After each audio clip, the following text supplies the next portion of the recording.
Hey guys, we are back with our Jam Achiever series and this is lecture number 5. And இன்னைக்கு பார்க்க topic என்னன்னு பார்த்தீங்கன்னா mass vesting and இது வந்து part 1 video.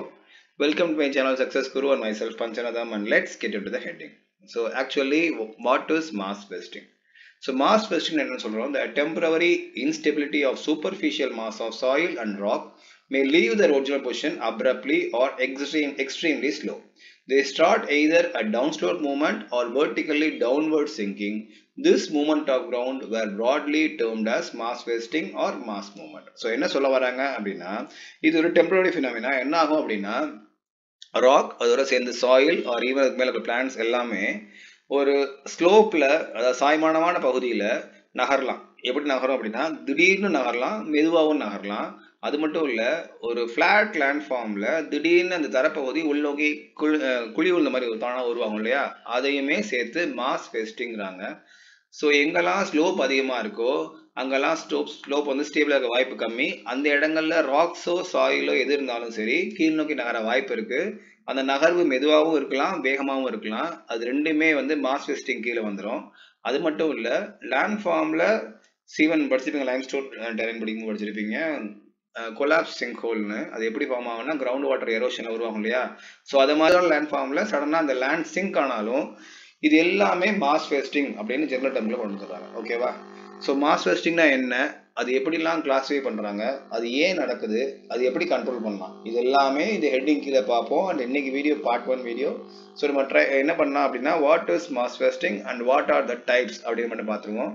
So what is mass wasting சொல்லிட்டேன். It is a temporary phenomena. இங்கே என்ன நடக்கும் அப்படின்னா ராக்கோட சேர்ந்த சாயிலோட சேர்ந்த பிளான்ஸு எந்த பக்கம் சாய்மானம் இருக்கோ, எந்த பக்கம் ஸ்லோப் இருக்கோ அந்த பக்கம் நகரும். இந்த நகர்வு அப்படிங்கிறது மெதுவாகவும் நகரலாம், வேகமாகவும் நகரலாம். ஒவ்வொன்றுக்கும் ஒரு பேர் இருக்கு. இது மட்டும் இல்லை, ஒரு ஃபிளாட் லேண்ட்ல திடீர்னு ஒரு பெரிய பள்ளம் உருவாகுது இயற்கையா அப்படின்னா அதுவும் இது கீழே தான் கொண்டு வராங்க. ஸோ இதெல்லாம் என்னன்னு பார்க்க போறோம் இன்னைக்கு வீடியோவில். பார்த்துருவோமா? Okay. So what are types? So பொதுவாக மாஸ் வெஸ்டிங்கை 3 பெரிய குரூப்ல பிரிக்கிறாங்க. எதை வச்சு அப்படின்னா அது எப்படி டிஸ்பிளேஸ்மெண்ட் ஆகுது, அதாவது எப்படி எந்த இடங்கள்ல நகருது அப்படிங்கிறத வச்சு. ஓகேவா? டைப் ஆஃப் ஃபெயிலியர்னு சொல்றாங்க. என்னன்னா ஃப்ளோவேஜ், ஸ்லைடிங் அண்ட் சப்சிடன்ஸ். ஸோ பொதுவாக ஒரு குறிப்பிட்ட தளத்திலேருந்து ராக் உடஞ்சு அது கீழே இருக்கிற ராக் ஸ்டேபிள் ஆகும், அதுக்கு மேலே இருக்கிற மாஸ் ஸ்டேபிள் இல்லாமலும் எந்த பக்கம் சாய்மானம் இருக்கோ அந்த பக்கம் நகர்ந்துச்சுன்னா அதுக்கு பேர் ஸ்லைடிங் அப்படின்னு சொல்றாங்க. ஓகேவா? திரும்ப சொல்றேன். ஒரு குறிப்பிட்ட தளம் அந்த பிளேனுக்கு கீழே, பிளேன்னா லென்த் அண்ட் பிரெத் இருக்குன்னு அர்த்தம் சொல்லியிருக்கேன், ஞாபகம் இருக்கா? ஸோ அந்த குறிப்பிட்ட தளத்துக்கு கீழே இருக்கிற பாறைகள் ஓரளவுக்கு ஸ்ட்ராங் ஆகும், அதாவது ஒன்று கனெக்ட் ஆகி ஸ்ட்ராங்கா இருக்க மாதிரி இருக்கு. அதுக்கு மேல் பரப்புல இருக்கிற பாறைகள் வந்து கனெக்டடா இல்லை. ஸோ என்ன ஆகும் அப்படின்னா அது கீழ் நோக்கி நகரும், எந்த பக்கம் சாய்மானம் இருக்கோ அந்த பக்கம். அப்படி நகரும் போது அந்த நகர்வுகளை ஸ்லைடிங் அப்படிம்பாங்க. இதுவே எந்த ஒரு குறிப்பிட்ட தளமும் இல்லாம பொதுவா ஒரு இடத்துல இருந்து அப்படியே கீழ் நோக்கி இறங்குச்சு அப்படின்னா அதை ஃப்ளோவேஜ் சொல்லுவாங்க. ஸோ பொதுவா நீங்க பார்த்துருப்பீங்க, லாரில இருந்து மண்ணு கொட்டுவாங்க இல்லையா, மண்ணு கொட்டி முடிச்சோன்னா திடீர்னு அங்க குட்டி குட்டி ரூல்ஸ் மாதிரி தானாவே மண்ணு கீழே இறங்கும். அது கீழே எந்த ஒரு பிளேன் சர்ஃபேஸும் இருக்காது. ஓகேவா? அந்த மாதிரி நடக்கிறத ஃப்ளோவேஜுக்கு சின்ன எக்ஸாம்பிள், மினியேச்சர் எக்ஸாம்பிள் வச்சுக்கலாம். ஸோ மண் குவியல்ல கீழே நீங்க லைட்டா டிஸ்டர்ப் பண்ணீங்க அப்படின்னா அது பேஸ்மெண்ட்ல ஒரு சில அளவு ஒரு குறிப்பிட்ட ஹைட்டுக்கு வந்து மண் அப்படி கீழ் நோக்கி சரியும். அது கீழே எந்த ஒரு பர்டிகுலர் பிளேனும் இருக்காது, அதாவது ஒரு ரஃபா தான் இருக்கும், அங்க நகர்ந்து கீழ் நோக்கி வந்திருக்கும். அப்படி வர்றதுதான் ஃப்ளோவேஜ்னு சொல்லுவாங்க. இங்க எந்த ஒரு பெர்ஃபெக்ட் பிளேனும் இருக்காது, நகர்வுக்கு கீழ் பக்கம் வச்சுக்கோமே. ஓகே. ஸோ மூணாவது சொல்றது சப்சிடன்ஸ். இதுக்கு என்ன அர்த்தம் அப்படின்னா அந்த லேண்ட் மாஸ் சிங்க் ஆகும், உள்நோக்கி நகர்றது சப்சிடன்ஸ் அப்படிம்பாங்க. ஓகேவா? ஸோ இது மூணுமே ஜெனரல் கேட்டகரி. இது கீழே சப்டிவிஷன்ஸ் நிறைய இருக்கு. எதை வச்சு பிரிச்சாங்க அப்படின்னா எவ்வளவு வேகமா மூவ் ஆகுது, ரேட் ஆஃப் மூவ்மெண்ட், மெதுவா நகருதா ஃபாஸ்ட் நகருதா அப்படிங்கிறத வச்சு. ரெண்டாவது எவ்வளவு மாஸ் இன்வால்வ் ஆயிருக்கு. மூணாவது எவ்வளவு வாட்டர் கண்டென்ட் அதில் இருக்கு. இதெல்லாம் வச்சு அது சப்டிவிஷன் நிறைய போயிருக்காங்க. ஓகேவா? ஸோ ஒவ்வொன்றா பார்க்க போறோம். ஃபர்ஸ்ட் பார்க்க வேண்டியது ஃப்ளோவேஜ். ஸோ ஆல்ரெடி சொன்னதுதான் ஃப்ளோவேஜ்னு சொல்லும் போது எந்த ஒரு குறிப்பிட்ட தளமும் கிடையாது, இந்த தளத்துக்கு மேல இருக்கிற ராக் மாஸ் நகர்ந்துருச்சு, இது கீழே இருக்கிற ராக் மாஸ் அப்படியே இருக்கு அப்படின்னு சொல்றதுக்கு எதுவுமே கிடையாது. ஸோ ஜென்ரலா ஒரு குறிப்பிட்ட டெப்த் வரைக்கும் ராக் மாஸ் கீழ் நோக்கி அதோட பொசிஷனால கீழ் நோக்கி நகரும். அப்படி நகர்ந்துச்சுன்னா அதுக்கு பேர் ஃப்ளோவேஜ் அப்படின்னு சொல்லுவாங்க. வீடியோ கீழே பாக்குறீங்க. ஸோ இங்க எந்த ஒரு பிளேனும் இல்லை, ராக் டைப் தனியா பிரிக்கல, மொத்தமா எல்லாம் சேர்ந்து நகருது. இதுக்குதான் ஃப்ளோவேஜ் அப்படின்னு பேர். ஓகேவா? அண்ட் பாத்தீங்கன்னா என்ன நகரும் அப்படின்னு கேட்டீங்கன்னா அன்கன்சாலிடேட் செடிமெண்ட்ஸ் தான் பொதுவாக நகரும். இங்க ராக்ஸ் நகராது, அன்கன்சாலிடேட் செடிமெண்ட். ஸோ ஒரு செடி இருக்குன்னு வச்சுப்போம், செடியோட வேர் இருக்குன்னு வச்சுப்போம், அது எவ்வளோ ஆழத்துக்கு மண்ணை பிடிச்சிருக்கோ அது ஃபுல்லாக ஒன்றா நகர்ந்து வரும்.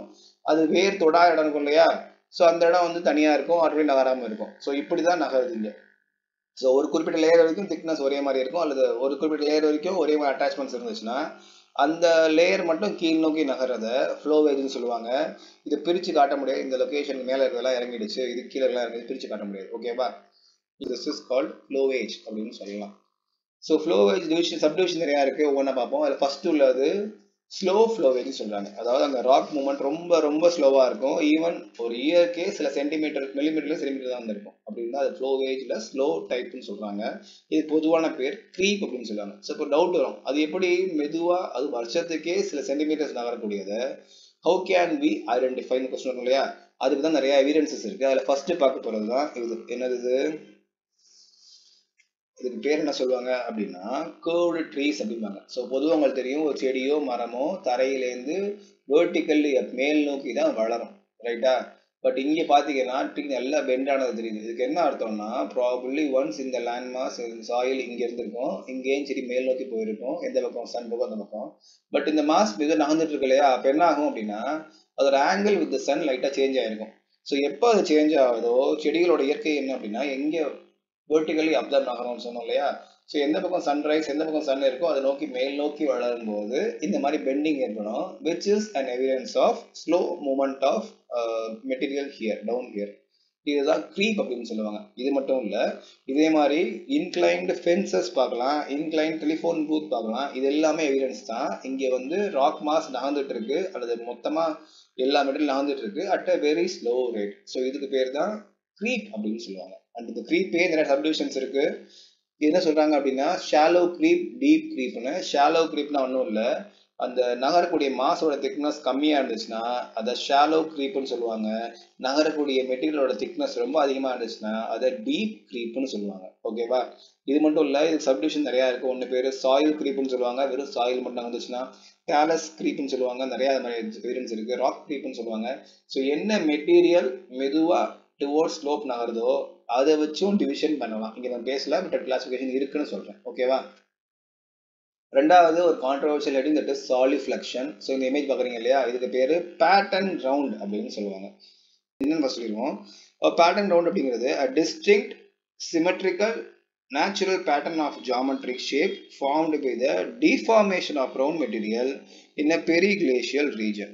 ஸோ ஒரு வித்தியாசமான தெளிவான ஒரு சிமெட்ரிக்கல் நேச்சராக இருக்கக்கூடிய டிஃபார்மேஷன் நடக்குது. இது எப்படி நடக்குது, எங்கே நடக்குது அப்படின்னா பொதுவாக பெரிய கிளேஷியல் ரீஜன் நடக்குது. ஒரு பெர்மாஃபாஸ்ட் அப்படின்னா எப்போவுமே கிளேஷியராக இருக்காது, பெரிய கிளேஷியரில் ஒரு பவுண்டரின்னு வச்சுப்போம். ஸோ இங்கே வந்து சில சீசனில் சில்லுன்னு இருக்கும், அது 6 மாதத்துக்கு வாட்டராக இருக்கும், இன்னும் 6 மாதத்துக்கு வாட்டர் ஐஸாக மாறும், அல்லது 4 மாதம் 8 மாதம் இப்படியே ஒரு காம்பினேஷனில். பட் இயரில் ஒரு குறிப்பிட்ட டயத்தில் இங்கே கிளேஷியர் இருக்கும், வேற டயத்தில் இங்கே கிளேஷியராக இருக்காது, வாட்டராக இருக்கும். அந்த மாதிரி இருக்கிறது வந்து பெரி கிளேஷியல் அப்படின்னு சொல்லுவாங்க. ஸோ என்ன ஆகும் அப்படின்னா எப்போ கிளேஷியராக மாறுதோ இந்த ராக் கீழே கிரவுண்ட் வாட்டர் இருக்கும் இல்லையா, அந்த கிரவுண்ட் வாட்டர் அந்த வாட்டர் வந்து ஐஸாக மாறும். அப்படி மாறும்போது என்ன ஆகும் அப்படின்னா இதுக்கு மேலே இருக்க ராக்ஸையும் எல்லாத்தையும் மேல் நோக்கி புஷ் பண்ணும். ஏன்னா உள்ளுக்குள்ள பொதுவாக ஒரு வாட்டர் வந்து ஐஸாக மாறும்போது அதோட வால்யூம்ல 9% ரைஸ் ஆகும் படிச்சிருக்கோம். ஜியோமார்ஃபிக் பேசியிருக்கோம் இல்லையா, அதை ஃப்ராஸ்ட் ஹீவிங் படிச்சிருக்கோம். ஸோ பொதுவாக ராக் கிராக்ல வாட்டர் உள்ள போச்சுன்னா ஃப்ரீஸ் ஆகும்போது வால்யூம் பெருசாகும். ஸோ ராக் அந்த கேப் பெருசாகிட்டு போகுதுன்னு படிச்சோம் இல்லையா. ஸோ அதுதான் இங்கேயே நடக்குது. பட் கிரவுண்ட் வாட்டர்ல இருக்கக்கூடிய வாட்டரோட எக்ஸ்பான்ஷன்னால இந்த மாதிரி நடக்குதான். ஸோ எப்போ அது வாட்டர் ஃப்ரீஸ் ஆகுதோ it will try to expand and push the rocks away. அது திருப்பி மெல்ட் ஆகும்போது மெல்ட் ஆகும்போது என்ன ஆகும் அப்படின்னா 1 செகண்ட் அது செட்டில் ஆகும். ஸோ இது மாதிரி புஷிங் அண்ட் செட்டிலிங் ப்ராசஸ்ல என்ன ஆகும் அப்படின்னா கோர்ஸ் ஃப்ளேம்லாம் ஸ்லோவாக தான் நகரும், கொஞ்சம் ஃபைன் சைஸ் செடிமெண்ட்லாம் ஃபாஸ்ட்டாக நகரும் இல்லையா. ஸோ என்ன ஆகும், இது செப்பரேஷன் உண்டாகும். இந்த மாதிரி செப்பரேஷன் தான் இந்த மாதிரியான ஒரு பேட்டர்ன் உருவாகிறதுக்கு காரணம். இதில் எந்த கான்ட்ரவர்சின்னு சொல்லிடுறேன். இந்த சாலிஃப்ளெக்ஷனை சில கேட்டகரியில் சப்சிடன்ஸ் கீழே கொண்டு வராங்க, சில புக்ஸில் இந்த ஃப்ளோவேஜ் அல்லது க்ரீப் கீழே ஸ்லோ மூவ்மெண்ட் கீழே கொண்டு வராங்க. ஸோ நம்ம பொறுத்தவரைக்கும் இங்கே வச்சுப்போம், தப்பு கிடையாது இங்கே வச்சாலும். ஓகேவா? ஸோ சாலிஃப்ளெக்ஷன் ப்ராசஸ் இதுதான். என்ன ஆகுது அப்படின்னா கிளேஷியர் மெல்ட் ஆகும்போது செட்டிலிங் ஆஃப் கிரவுண்ட் ஏற்படுது, கிளேஷியராக ஐஸாக திருப்பி மாறும்போது ஏற்படைய ராக்ஸ் எல்லாம் செப்பரேட் ஆகுது, அல்லது புஷ் அப் வெளில புஷ் பண்ணி தள்ளுற மாதிரி இருக்கு. ஸோ இந்த மாதிரி ஆல்டர்னேட்டாக சைக்கிள் திருப்பி நடக்கும்போது என்ன ஆகும்னா ஒரு குறிப்பிட்ட பேட்டர்ன் ஆஃப் பேட்டர்ன் ரவுண்ட் உருவாகும். ஓகேவா? இதனால இதுக்கு பேரு பேட்டர்ன் ரவுண்டுன்னு சொல்லுவாங்க. இது ஃப்ளோவேஜ் கீழே தான் வருது. ஓகே. ஸோ அடுத்து ஃப்ளோவேஜில் அடுத்த கேட்டகரி ஸ்லோன்னு சொன்னோம். இப்போ ஃபாஸ்ட் அல்லது ரேபிட் கேட்டகரி இதில் என்னென்ன வரும் பார்த்தீங்கன்னா earth flow. So what is earth flow அப்படின்னா பொதுவாக பாறைக்கு மேலே இருக்கக்கூடிய சாயிலுக்கு மேலே இருக்கக்கூடிய வெஜிடேஷன், இது மூணுமே சேர்ந்து திடீர்னு கீழ் நோக்கி நகர்ந்துச்சுன்னா அதுக்கு பேர் எர்த் ஃப்ளோன்னு சொல்லுவாங்க. பொதுவாக இந்த ரேபிட் டைப் ஆஃப் ஃப்ளோ எல்லாமே ரொம்ப ரிஸ்க். அதனால வந்து பொருட்சேதமும் உயிர் சேதம் ஏற்பட நிறைய வாய்ப்பு இருக்கு. ஓகேவா? ஸோ எர்த் ஃப்ளோங்கிறது என்ன அப்படின்னா rock soil along with plants move downs the slope suddenly அல்லது immediately, that is called earth flow. இதுவே மட் ஃப்ளோ அப்படின்னா மட் சைஸ்ல இருக்கிற கிரெயின்ஸ் அது மட்டும் கீழ் நோக்கி நகர்ந்துச்சுன்னா அது பேர் மட் ஃப்ளோ அப்படின்னு சொல்லுவாங்க. அடுத்து ராக் கிளேஷியர் அப்படின்னா rock along with ice moves down the slope, அது பேர் ராக் கிளேஷியர் அப்படின்னு சொல்லுவாங்க. அண்ட் லாஸ்ட் உள்ளது ஸ்டோன் ஸ்ட்ரீம். இதுக்கு என்ன அர்த்தம் அப்படின்னா ஒரு ட்ரை லேண்ட்ல இருக்கக்கூடிய ராக்ஸ் அல்லது ஸ்டோன்ஸ் எல்லாம் ஒன்று சேர்ந்து எந்த பக்கம் ஸ்லோப் அதிகமாக இருக்கோ, படிச்சிருப்போம் ஆங்கிள் ஆஃப் ரிப்போசல் கேள்விப்பட்டிருப்போம் இல்லையா? ஒரு குறிப்பிட்ட ஆங்கிள் மேலே ஸ்லோப்ல எந்த பொருளும் ஸ்டேபிளா இருக்காது, அந்த ஆங்கிள் ரீச் பண்ணும்போது கீழ் நோக்கி நகர்ந்துடும். அதுக்கு பேர் ஸ்டோன் ஸ்ட்ரீம்னு சொல்லுவாங்க. ஆல்ரெடி எக்ஸாம்பிள் சொன்னேன், மணல் குவியல் லாரிலையும் கொட்டுற மாதிரி இருக்கும்னு. இதுவும் பார்க்க அப்படிதான் இருக்கு இல்லையா? ஸோ இங்கே எந்த ஒரு ஃபிக்ஸ்டு சர்ஃபேஸும் கிடையாது இந்த தளத்தில் நகர்ந்துருக்கு அப்படின்னு.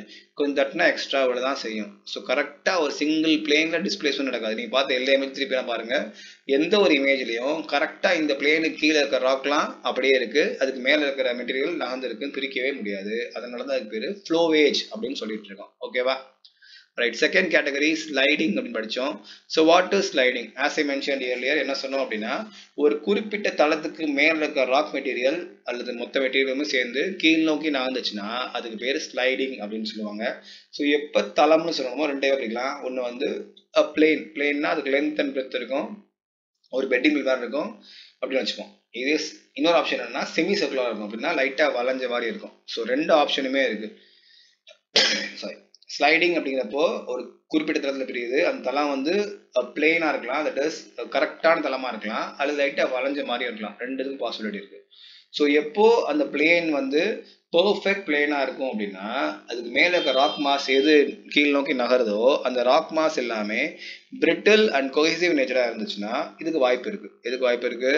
ஒரு குறிப்பிட்ட தளத்துக்கு மேலே இருக்க ராக்ஸ் கீழே இறங்குறதுக்கு வாய்ப்பு இருக்கு. ஸோ பொதுவாக ஒரு மாஸ் வெஸ்டிங் நடந்த இடத்துல பார்க்குறீங்க அப்படின்னா அங்கே ஒரு பர்ஃபெக்ட் பிளேனுக்கு மேலே மெட்டீரியல் நகர்ந்து இருக்கு அப்படின்னு என்ன ப்ரூஃப் காட்டுது அப்படின்னா அங்கே இருக்க எல்லாமே ஒரு brittle rock and cohesive nature உள்ள ராக் அப்படின்னு அர்த்தம். இதுவே செமி சர்க்குலராக இருக்கு அப்படின்னா என்ன அர்த்தம் அப்படின்னா அதுக்கு மேலே இருக்கிற அன்கன்சாலிடேட்டட் அண்ட் லூஸ் செடிமெண்ட்ஸ் தான் நகர்ந்துருக்குன்னு அர்த்தம். ஓகேவா? ஸோ எந்த மாதிரியான மாஸ் மூவ்மெண்ட்ல இன்வால்வ் ஆகுதோ அதுதான் முடிவு பண்ணும் அங்கே இருக்கிற பிளேன் வந்து பர்ஃபெக்ட்லி பிளேனா அல்லது செமி சர்க்குலர் பிளேனா அப்படிங்கிறது. ஓகேவா? ஸோ பிளேன்கிறது ஒரு தளம். எந்த ஒரு மாஸ் வெஸ்டிங்லையும் இந்த ஃபிக்ஸ்டு பிளேனுக்கு மேலே இருக்க மெட்டீரியல் தான் நகர்ந்துருக்குன்னு பிரித்து காட்ட முடிஞ்சிச்சுன்னா அதை வந்து ஸ்லைடிங் அப்படின்னு தான் சொல்லுவாங்க. ஃப்ளோவேஜ் சொல்லக்கூடாது. ஃப்ளோவேஜ் எப்போ சொல்லலாம் அப்படின்னா there is no any definite plane of separation அல்லது definite plane of movement. ஓகேவா? ஸோ இந்த ஸ்லைடிங் நிறைய சப்டிவிஷன்ஸ் இருக்கு, ஒவ்வொன்றா பார்ப்போம். ஃபர்ஸ்ட் உள்ளது டிரான்ஸ்லேஷனல். படிச்சு டிரான்ஸ்லேஷன் அப்படின்னா ஜஸ்ட் ஸ்லைட் டவுன் ஆகுது. எப்படி ஒரு சறுக்கு ஒருத்தர் குழந்தைங்க சைக்கிள் கீழே வரும் இல்லையா, அந்த மாதிரி ராக்கோ சில மெட்டீரியல்ஸோ ஸ்லைட் டவுன் எந்த ஒரு ரொட்டேஷனும் இல்லாமல் நேரடியாக கீழ் நோக்கி நகர்ந்துச்சுன்னா அதுக்கு பேர் டிரான்ஸ்லேஷனல் ஸ்லைடிங் அப்படின்னு சொல்லுவாங்க. ஸோ இந்த மாதிரி இருக்கும். இங்க இருந்த ராக்கு அப்படியே உடஞ்சு கீழ் நோக்கி இப்படி வந்துருச்சு, அவ்வளவுதான். இங்க எந்த ஒரு ரொட்டேஷன் ஏற்படவே இல்லை அப்படின்னா அது பேர் டிரான்ஸ்லேஷனல் ஸ்லைடிங். இதுல டிவிஷன் இருக்கு. ஃபர்ஸ்ட் பார்க்க போறது ராக் ஸ்லைட். இங்க என்ன அர்த்தம் அப்படின்னா ஒரு குறிப்பிட்ட ராக் டைப் உடஞ்சு கீழ் நோக்கி இறங்குச்சுன்னா அதுக்கு பேரு ராக் ஸ்லைட். ஓகேவா? இது டெப்ரிஸ் ஸ்லைட் எப்போ சொல்லலாம் அப்படின்னா மோர் தென் ஒன் டைப் ஆஃப் ராக் அது கூட சேர்ந்து சாயில் வெஜிடேஷன் சேர்ந்து வந்துச்சு அப்படின்னா அதுக்கு பேரு டெப்ரிஸ் ஸ்லைட் அப்படின்னு சொல்லுவாங்க. ஸோ இது ரெண்டுலையுமே அங்க உடஞ்சு நகரக்கூடிய மாஸ்ல எந்த ஒரு ரொட்டேஷன் நடந்திருக்காது, ஜஸ்ட் ஸ்லைடிங் மட்டும் நடந்திருக்கும் டுவர்ட்ஸ் த டவுன் ஸ்லோப். ஓகேவா? இல்ல செகண்ட் கேட்டகரி பாத்தீங்கன்னா ரொட்டேஷன் அப்படின்னு சொல்றாங்க. ஆல்ரெடி சொன்னதுதான். டிரான்ஸ்லேஷன்ல எப்படி எந்த ஒரு ரொட்டேஷன் இல்லைன்னு சொல்றோமோ இதுல வந்து ரொட்டேட் ஆயிருக்கும். ஸோ உடையும் போது இருந்த ஆங்கிளுக்கும் நகர்ந்து கீழே வந்ததுக்கும் ஒரு பெரிய ஆங்குலர் டிஃபரன்ஸ் இருக்கும் அப்படின்னு சொல்லுவாங்க. ஸோ ஏற்கனவே சொன்னதுதான் இந்த கோல்டு சர்ஃபேஸ் சொன்னோம் இல்லையா, ஸோ இந்த மாதிரி கர்வ் இருக்கும்போது என்ன ஆகும்னா இங்கே இருக்கும்போது வெர்டிக்கலி ஹைட் அப்பாக இருந்திருக்கலாம், இங்கே வரும்போது 90 டிகிரிங்கிறது இங்கே வரும்போது ஒரு 60-70 டிகிரியில் இருக்கலாம், இங்கே வரும்போது 40-13 வரலாம், அதுவே இங்கே வந்துச்சுன்னா 0 டிகிரிக்கு வரலாம். ஸோ இந்த மாதிரி இனிஷியல் பொசிஷனுக்கும் ஃபைனல் பொசிஷனுக்கும் ஆங்கிள் டிஃபரன்ஸ் இருந்துச்சு அப்படின்னா அதை ரொட்டேஷனல் மூமெண்ட்பாங்க.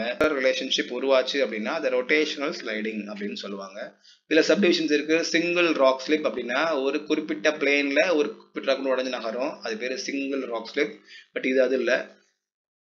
இன்னொரு கிளாரிட்டி என்னன்னா மல்டிபிள் ராக் ஸ்லிப். ஸோ இங்க பாத்தீங்கன்னா இது தனி பிளேன் உடஞ்சு நகர்ந்துருக்கு, இது தனி பிளேன் உடஞ்சு நகர்ந்துருக்கு, இது ஒரு தனி பிளேன் கொஞ்சம் நகர்ந்துருக்கீங்களா. இது மாதிரி நிறைய டிவிஷன்ஸ் இருக்கும். இப்படி இருந்துச்சா பேரு மல்டிபிள் ராக் ஸ்லிப் அப்படின்னு சொல்லுவாங்க. சிங்கிள் ராக் ஸ்லிப்னா ஒரு ஸ்லிப் ஒரு ராக், மல்டிபிள் ராக் ஸ்லிப் நிறைய லொகேஷன்ஸ்ல ஸ்லிப் ஆயிருக்கும் அப்படிம்பாங்க. இதுவும் ஸ்லைடிங் கீழே தான் வரும், which comes under rotational slide. ஓகேவா? And rocks category just fall. So உடஞ்சது அதுக்கப்புறம் அது கீழே இருக்கிற ராக்கோட கான்டாக்ட் இல்லாமல் பொத்துன்னு கீழே விழுந்துச்சுன்னா அதை ராக் ஃபால் அப்படின்னு சொல்லுவாங்க. அண்ட் பொதுவாக வெரி ஸ்டீப் ராக் எல்லாமே இந்த மாதிரி மூமெண்ட் நடக்கும். அண்ட் பொதுவாக ஓவரா இன்க்ளைனாக இருக்கு, அந்த ஓவர் ஆங்கிள் பிரசி படிச்சிருப்போம் இருக்கா, அந்த மாதிரி ராக்கெல்லாம் உடஞ்சதுன்னா அப்படியே நேரடியாக கீழே விழுமே தவிர சறுக்கிட்டோ சொலனட்டோ வராது. ஸோ இதுதான் ராக் ஃபால் அப்படின்னு சொல்லுவாங்க. ஸோ ராக் ஃபால் அப்படின்னா ஒரு சிங்கிள் ராக் டைப் உடஞ்சு கீழே அப்படியே விழுந்துச்சுன்னா அதுக்கு பேர் ராக் ஃபால். இதே மோர் தென் ஒன் ராக் டைப் இன்வால்வ் ஆயிருந்துச்சுன்னா அதுக்கு பேர் டெப்ரிஸ் ஃபால். ஓகேவா? இது எல்லாமே ஸ்லைடிங் அப்படின்னு கேட்டகரி கீழே வரும். இதுக்கு என்ன அர்த்தம்னா நம்ம பார்த்த எல்லா கேட்டகரியும் ஒரு சிங்கிள் பிளேனுக்கு மேலே இருக்கிறது நாட் ஸ்ட்ராங், அது கீழே இருக்கிறது ஸ்ட்ராங்கா ஸ்டேபிளா இருக்கு, மேலே இருக்கிறது அன்ஸ்டேபிளா இருக்கு அப்படின்னு அர்த்தம். ஸோ அந்த மாதிரி இருந்துச்சுன்னா ஸ்லைடிங் கீழே வந்துடும். ஓகேவா? And last category subsidence. இங்க என்ன ஆகும் அப்படின்னா அப்படி பெரிய பள்ளம் உருவாகும் சொன்னோம் இல்லையா, அந்த இமேஜ் பாருங்க தெரியும். திடீர்னு லேண்ட்ல ஒரு பெரிய பள்ளம் உருவாகும். அப்படி உருவாச்சுன்னா அது பேர் சப்சிடன்ஸ். ஸோ கொஸ்டின் ஏன் அப்படி உருவாகுதுன்னு. ஸோ இதுக்கு ரெண்டு ரீசன் இருக்கு. ஒன்று நேச்சுரல் காஸ், இன்னொன்று ஆர்டிஃபிஷியல் காஸ். நேச்சுரல் காஸ் நிறைய படிச்சிருக்கோம். எக்ஸாம்பிள் பார்த்தோம்னா ஒரு லைம்ஸ்டோன் ரீஜன்ல கிரவுண்ட் வாட்டர் பாஸ் ஆகும்போது கிரவுண்ட் வாட்டர் அங்கே இருக்கக்கூடிய ராக்கு கரைச்சு கேவ்ஸ் உருவாகும். படிச்சிருப்பீங்க கொலாப்ஸ் சிங்க் ஹோல் அப்படின்னு. ஸோ இப்போ கேவ் பெருசாக என்னன்னா ரூஃபை டச் பண்ணும்போது என்ன ஆகும்னா மொத்த ரூஃபும் சப்போர்ட் இல்லாமல் கீழ் நோக்கி இறங்கிடும். அப்படி நடந்தால் அதை சிங்க் ஹோல், அதுவும் முக்கியமாக கொலாப்ஸ் சிங்க் ஹோல்னு படிச்சிருப்போம். இது வந்து நேச்சுரல் காஸ். ஆர்டிஃபிஷியல் காஸ் நடக்குது அப்படின்னா சில பெரிய சிட்டிஸ்ல என்ன ஆகும்னா ஓவரா கிரவுண்டோட எடுப்பாங்க, எக்ஸ்ப்ளாய்ட் பண்ணுவாங்க. அப்படி எடுக்கும்போது என்ன ஆகும்னா கிரவுண்டோட ஸ்டெபிலிட்டிக்கு one of the supporting reason வந்து கிரவுண்ட் வாட்டர் தான். அது இருக்கிறனால தான் அந்த கிரவுண்ட் மேலே ஸ்டேபிளா இருக்குன்னு அர்த்தம். நம்ம வாட்டர் எடுக்க என்ன ஆகும்னா அங்கே வந்து அந்த கிரெயின் ஸ்பேஸ் இருக்கு இல்லையா, வாய்ட்ஸ், அங்கெல்லாம் வந்து எம்டி ஸ்பேஸ் இருக்கும், அதில் காற்று இருக்கும். ரைட்டா? ஸோ பொதுவாக வாட்டருக்கு ஃப்ரிக்ஷன் அதிகம் காற்றை காட்டிலும். அப்போ என்ன ஆகும் அப்படின்னா மேலே இருக்கிற ராக் ஸ்டேபிளா இல்லாமல் அப்படியே கீழே உட்காந்துடும். அதுவும் நடக்கும். அதுக்கு பேர் ஆர்டிஃபிஷியல் சப்சிடன்ஸ் சொல்லுவாங்க. பொதுவாக சிட்டிஸ்ல அதிகமாக வாட்டர் எடுக்கும்போது, கிரவுண்ட் வாட்டர் எடுக்கும்போது இது நடக்க வாய்ப்பு இருக்கு. ஓகேவா? ஸோ இவ்வளோதான் மாஸ் வெஸ்டிங்கோட ஜெனரல் டைப்ஸ். இதுக்கு அடுத்து இதில் காசஸ், ப்ரிடிக்ஷன், கண்ட்ரோல் இது எல்லாமே அடுத்து வரக்கூடிய வீடியோஸ் பார்ப்போம். தேங்க்ஸ் ஃபார் வாட்சிங். Have a great day.